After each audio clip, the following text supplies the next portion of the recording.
So, meron tayo available, no? Ito naman yung one story yung video natin kanina. Ito yung video. So, no? Kung meron pala kayo pagbenta ng property, bahay, lupa, ganun, agricultural lot, building, commercial building, apartment, boarding house, pwede nyo ka-message, sabangan ko pa kayo, hanap ng buyer. So, pasukin natin itong bahay na to. Along, ano talaga siya? Along, Barangay Road, may dito sa loob, may may provision sa for store or sari-sari store, ano man ibenta nyo or business purposes na din, pwede din gawing room. So ito yung loob nya, ayan o, and may kwarto dito isa, tapos ito yung sa dining, tapos yung CR dito. Yeah, yung bahay na to kailangan to siya i-renovate or i-repair kasi tingnan yung motor, so medyo natipak-tipak na ayan o, hindi siya maayos paglagay ng mga tiler. Tapos kung pagandahin nyo to, kailangan lang to siya i-repaint. Maganda itong bahay na to. So mayroong room dito sa 3 rooms pala to, 3 rooms, may isang room dito, meron din isang room dito, or ito gawing store.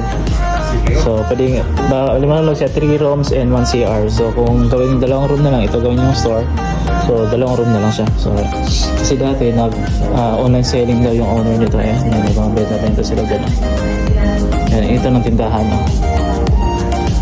So yan ako, kung interested kayo sa bahay na to, please message me. Actually, 2 bahay talaga ito ipapabenta kasi hindi siya pwede isa lang kasi walang right of way. Walang right of way. Pag example, pag ito lang bilhin nyo,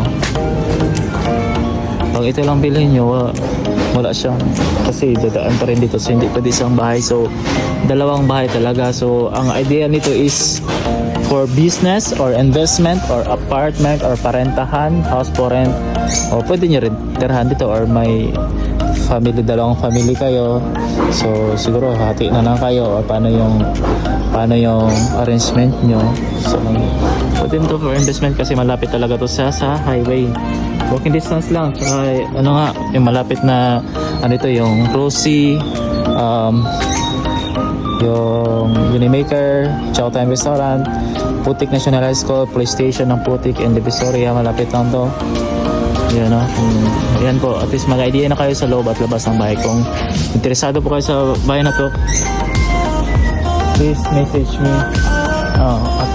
Ito na yung road niya. Yan o. Yan po. Yan, may daanan dyan, may dyan siya, may palabasan dyan. Ito din, may iba din road dito. Ayan. Tindahan, no? So, yun lang. Okay na yan, sir. At least malapit na. Ito yung tindahan dati. Ito yung labas na. So, yun lang. Kung interesado sa bahay na to, please message me. Thank you for watching.